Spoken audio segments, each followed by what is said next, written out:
যে মর্যাদা ইসলাম আমাদের ওয়াইফকে দিয়েছে। দুঃখের সাথে বলতে হচ্ছে এই কথাটা, অতি দুঃখের সাথে বলতে হচ্ছে। কেন? আচ্ছা, আমার বাড়িতে গোছা লাগাবে কে? না তো আমার বউ, বাড়ির বউ। আচ্ছা, কাপড় সাফ করবে কে? না তো বউ। ভাত রাঁধবে কে? না তো বউ। আজকে কোন শাশুড়ি হিসাবে মা বোন আপনাকে বলছি, আপনার বাড়িতে পরের বউটার উপরে আপনি, পরের মেয়েটার উপরে আপনি কত টর্চার করেন জানেন? সেই মহিলাটার কি তাকে ইসলাম কি অধিকার দিয়েছে?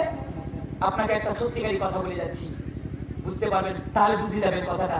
রমজান মাসে সেহরি রান্না করতে উঠেনি তো রোজা রাখেনি, একজন বাড়ির মেয়েলোক আর একজন বাড়িতে গল্প করছে, হাজি জানো আজ আমাকে বাড়িতে হারা পানি খেয়ে রোজা ধরেছি। মানে কত বড় আল্লাহ ওয়ালি দেখুন। অন্যজনের বাড়িতে যা বলছে যে আজকে বাড়িতে পানি খেয়ে রোজা ধরেছি। বলছে কেন? বাড়িতে পানি খেয়ে রোজা ধরলাম, মানে ভাত ছিল না, অন্য কোনো জিনিস খাবার ছিল না। বলছে কি করবো, কোন কুলের ছেনার বেটি কুলের ছেনাকে ঘরে তুলে নিয়ে শুনো, রাতে শুতে দেখেছে উঠেনি, রাতে উঠেনি। কিন্তু আপনি তো বাড়িতে ছিলেন, আপনার বাড়িতে তো আরেকটা আপনার নিজের মেয়ে আছে, দুটা মেয়ে আছে, ওদেরকে করে একবার বললেন না কুলের ছেনার বেটি কুলের ছেনা? ওই পরের বেটি দেখেছেন আপনি কুলের ছেনার বেটি কুলের ছেনা আপনি বলে দিলেন কেন?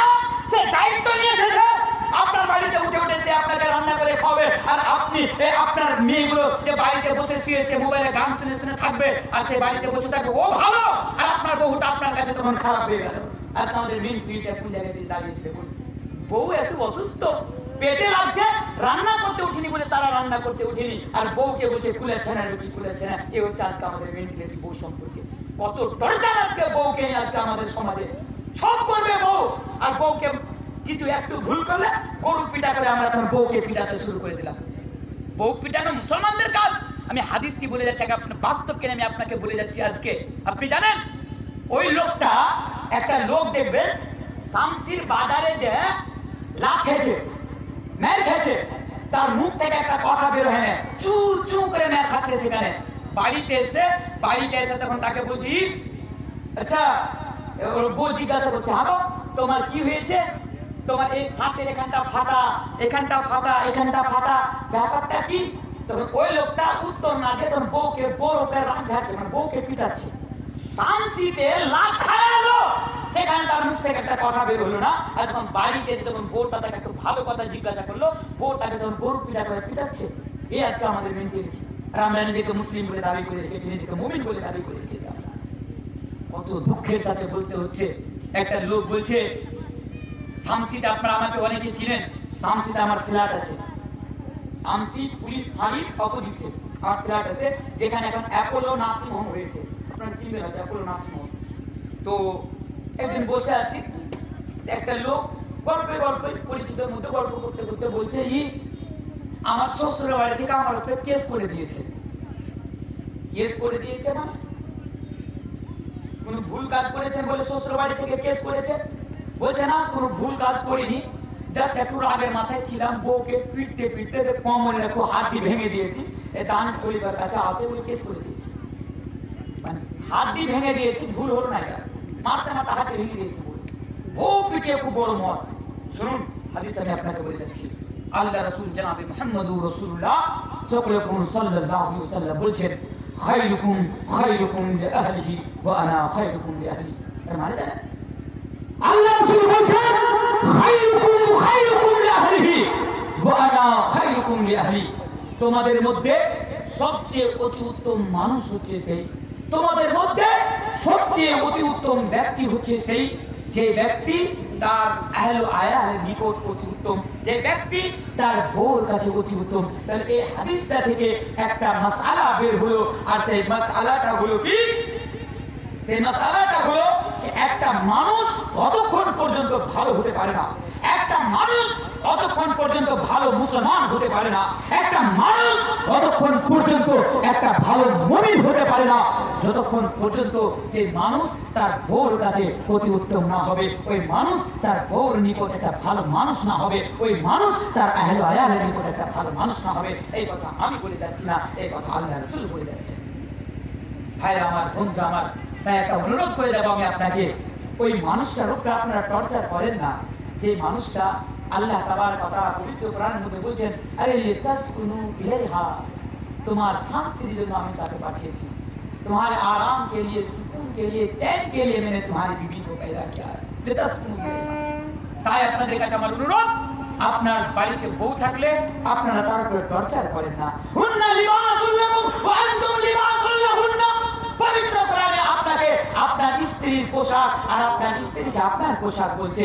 আপনি আপনার স্ত্রীকে মানুষের সামনে তার বেইজ্জতি করিয়েন না, মানুষের সামনে তাকে গালি দিয়েন না, মানুষের সামনে তাকে ছোট করিয়েন না। আরে আপনার বউকে সম্মান দিতে শিখুন, আপনার বউকে সম্মানের সাথে আপনি বাড়িতে রাখুন। মা বোন আমার, আপনার বাড়িতে যদি বউ হিসাবে কেউ এসে থাকে, আমি জানি আজকে আমাদের সমাজে বউ শাশুড়ির মধ্যে দ্বন্দ্ব, বউ শাশুড়ির মধ্যে ঝগড়া লেগেই থাকে। মা বোন, আপনার ছেলে হিসাবে আমি আপনাকে অনুরোধ করে যাব, আপনার বাড়িতে ওই পরের বাড়ি থেকে যে একটা বেটি এসে, ওই বেটিটাকে নিজের বেটি করে রাখুন, ওই বেটিটাকে ভালোবাসুন, ওই বেটিটার খেয়াল রাখুন, ওই বেটিটার প্রতি একটু লক্ষ্য রাখেন।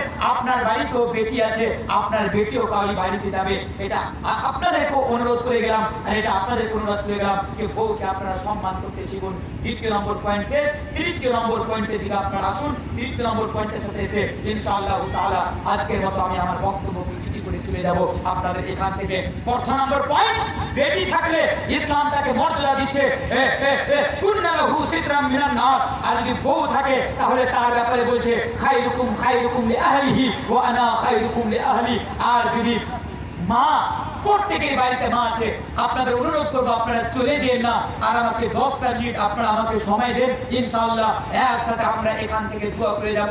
আমি জানি এবং বারবার বলছি, রাত অনেক হয়েছে, আপনারা তবুও বসে আছেন, আমি আপনাদের শুকরিয়া আদা করছি এবং ইনশাআল্লাহ তাআলা আমি আপনাদের জন্য দোয়া করব। মাত্র 10টা মিনিট সময় আমি আপনাদের কাছে চেয়ে নিচ্ছি। আর মা হিসাবে, মা, প্রত্যেকেরই বাড়িতে মা আছে, প্রত্যেকেরই বাড়িতে মা আছে, কিন্তু আজকে আমরা মাকে সে মর্যাদা দিতে পারলাম না। মাকে যে মর্যাদা ইসলাম দিয়েছে, মা বাবার উপরে আমরা কত বক্তব্য শুনেছি মোল্লাদের মুখ থেকে, মসজিদের ইমাম সাহেবের কাছে, মাদ্রাসার মোল্লাদের কাছ থেকে।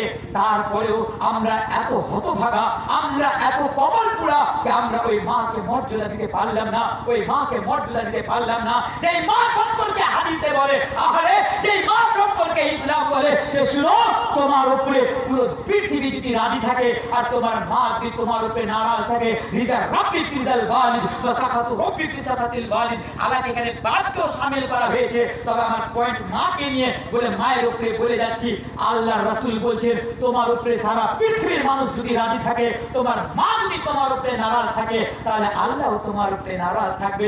ওই মা, যেই মা সম্পর্কে আল্লাহ তাবারক ওয়া তাআলা এই পবিত্র কোরআনের মধ্যে বিভিন্ন জায়গাতে বলে দিয়েছেন, নিজের হক বর্ণনা করছেন, তারপরে বলে দিয়েছেন, হে মুসলমান তোমরা শুনো, তোমরা মাকে গালি দাও, তোমরা মাকে, তোমার মা বিরুদ্ধ হয়ে গেলে তোমরা তোমার মাকে ধমক দাও, তোমার মা বিরুদ্ধ হয়ে গেলে তুমি তোমার সন্তানকে নিয়ে, তুমি তোমার বাচ্চাকে নিয়ে, তুমি তোমার বউকে নিয়ে এই কাতলার মাছের খাল্লা দিয়ে তুমি ভাত খাও, আর মায়ের থালাতে তুমি কাঁটা দিয়ে আসো।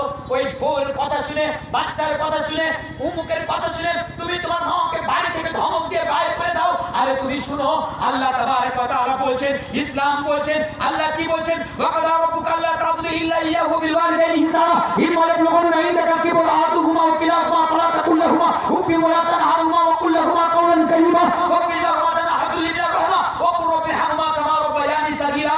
আবার শুনুন, এখানে বাদকেও শামিল করা হয়েছে। তবে আমি মায়ের কথাটা বলে যাচ্ছি, আল্লাহ তাবারক ওয়া তাআলা বলছেন, আরে তোমরা আমার উপাসনা করো, বান্দা তোমরা আমার ইবাদত করো, আমার ছাড়া কাউরি ইবাদত করো না। আর শুনো, खबरदार, हालात कैसी भी हो, सिचुएशन कैसे भी हो, परिस्थिति कैसी भी हो, माँ के साथ बुरा सलूक मत करना, माँ के साथ बेअदबी से पेश मत आना, माँ की नाफरमानी मत करना, माँ को तकलीफ मत देना, माँ को कष्ट मत देना। इसलिए अल्लाह बोलছে তোমরা তোমার মাকে কষ্ট দিও না, আমার ইবাদত করো। আর আমার ইবাদত করার পরে তোমাদের কাজ হচ্ছে তোমার মায়ের সেবা করা, তোমার মায়ের সাথে ভালো ব্যবহার করা। আরে শুনো, আজকে তোমার মায়ের বয়স 70 বছর বলে তুমি কথায় কথায় তুমি মাকে ধমক দাও। আরে ওই মা, যেই মা তোমাকে 9 মাস 9 দিন করে তার পেটের মধ্যে রেখেছে, তার গর্ভের মধ্যে রেখেছে, বোন আপনি ওই মাকে ধমক দিয়ে কথা বলেন যেই মা আপনাকে 2.5 বছর ধরে দুধ পান করিয়েছেন, ইসলাম বলছে না, এই তোমার ব্যবহার মেনে নেওয়া যাবে না, একে অ্যাকসেপ্ট করে নেওয়া যাবে না, একে স্বীকার করে নেওয়া যাবে না। শুনো, উমা জান্নাতুকা ওয়া নারুকা, বাবাকেও শামিল করা হচ্ছে, কিন্তু মায়ের ব্যাপারে বলে যাচ্ছি, আল্লাহ রাসূল বলছেন তোমার মাই হচ্ছে তোমার জন্য জান্নাত, তোমার মাই হচ্ছে তোমার জন্য জাহান্নাম। শুনো, আর একটু আগে আছেন, আমি আপনাকে আরেকটা হাদিস বলি। আল্লাহ রাসূলকে যে জিজ্ঞাসা করা হচ্ছে, আল্লাহ রাসূল মা মান আহাকুন নাস বেহুসনি সাহাবাতি, আল্লাহ রাসূল আপনি বলেন, এ আল্লাহ के नबी, ऐ अल्लाह के नबी आप बताइए कि रूए जमीन के ऊपर, आसमां के नीचे, इस धरती के ऊपर मैं सबसे ज्यादा लोगों में, मैं सबसे ज्यादा आसान तरीके से, अच्छे तरीके से मैं किसके साथ पेश आऊं? नबी से सवाल किया जा रहा है, नबी से पूछा जा रहा है, ऐ नबी आप बताइए कि मैं लोगों में सबसे ज्यादा बेहतरीन सुलूक मैं किनके साथ करूं? तो अल्लाह के नबी ने फरमाया उम्मू का, तेरी माँ के साथ। फिर फरमाया तुम मामन, फिर कौन, फिर किसके साथ? नबी ने फरमाया उम्मू का, तेरी माँ। फिर फरमाया तुम मामन, फिर कौन? तो नबी ने फरमाया उम्मू का, तेरी माँ। बार बार আল্লাহ রাসূলকে প্রশ্ন করা হচ্ছে, আল্লাহ রাসূল আমি সবচেয়ে কার সাথে ভালো ব্যবহার করব? আল্লাহ রাসূল বলছেন তোমার মা, তোমার মা। আরে তোমার ওই মা যেই মাকে আজকে তুমি ধমক দিয়ে কথা বলো, ওই মা, তুমি তার সাথে সবচেয়ে ভালো ব্যবহার করো। চতুর্থবার যখন প্রশ্ন করা হলো তুম্মা মান, তখন আল্লাহ রাসূল বললেন ক্বালা আবুকা, তারপরে তোমার বাবার সাথে। তাহলে এখানে এটাও বুঝতে পারলাম ইসলাম মাকে, নারীকে 3 ভাগ অধিকার দিয়েছে, ছেলেকে পুরুষকে 1 ভাগ, বাবাকে 1 ভাগ, মাকে 3 ভাগ অধিকার দিয়েছে। কেন? বাবার কি কোনো কুরবানির সন্তানের উপরে নয়? বাবা কি সন্তানের জন্য কষ্ট কাটে না? বাবা কি সন্তানের জন্য এই কুরবানি দেয় না? বহু কুরবানি রয়েছে বাবার সন্তানের প্রতি, বহু কুরবানি রয়েছে। বাবারও অনেক অধিকার আছে, ইসলামে অনেক অধিকার আছে বাবার। তবে মায়ের কথাটা বলে যাচ্ছি, জানেন মাকে কেন এত অধিকার দেওয়া হলো? তার মধ্যে একটি কারণ হলো যে মা একজন ছেলের জন্য বহু কুরবানি পেশ করে, মা একজন ছেলের জন্য বহু কষ্ট করে। একটা কষ্ট আপনাকে বলবো, শুনে যান। আপনার গ্রামে কেউ যদি মাকে কষ্ট দেয়, কালকে আপনি অন্তত এই জিনিসটা ওকে বলে দিয়ে, একজন মা প্রেগনেন্ট অবস্থায় যখন ডেলিভারির সময় নিকটে আসে, দেখতে পাচ্ছি আমরা একজন তার বউকে হসপিটালের মধ্যে নিয়ে যাওয়া হলো হসপিটালের মধ্যে। এবার তার স্বামী, মানে যে হবু ছেলে হবে, তার বাবা একটা মিষ্টির ডাব্বা নিয়ে, মিঠাইয়ের ডাব্বা নিয়ে হসপিটালের গেটে দাঁড়িয়ে আছে। বন্ধুদেরকে কল করছে, বন্ধুদেরকে ফোন করছে, আর বলছে একটা খুশখবরি। বুঝে কি বলছে? আমার সন্তান জন্ম নিবে, আমার সন্তান জন্ম নিবে, বা সন্তান জন্ম নিলে একটা খুশখবরি দিচ্ছে। কিন্তু ওই মা, তার পেটে সন্তান আছে, কিছুক্ষণ পরে তার ডেলিভারি হবে। মা জানে হতে পারে এই সন্তানকে ডেলিভারি দিতে যে আমার মৃত্যু হয়ে যেতে পারে, এই দুনিয়া ছেড়ে আমি চলে যেতে পারি, এই দুনিয়াকে আমি খায়রাবাদ করে দিতে পারি, এই দুনিয়া থেকে আমি রুখসাত হয়ে যেতে পারি। কারণ কতজন মা আজকে সন্তান জন্ম দিতে যে এই দুনিয়াকে ত্যাগ করে, এই দুনিয়াকে ছেড়ে চলে যায়। কি কষ্ট মায়ের, যে এতদিন ধরে সন্তানকে তার গর্ভের মধ্যে রাখলো, তার উঠতে কষ্ট, বসতে কষ্ট, ঘুমাতে কষ্ট, সবকিছু করতে কষ্ট, আবার সন্তান জন্ম দেওয়ার জন্য এটাও অন্তরে ভয় যে হতে পারে কিছুক্ষণ পরে সন্তান জন্ম দিতে যে আমি এই দুনিয়াকে ত্যাগ করে এই দুনিয়াকে আমি ছেড়ে চলে যাব।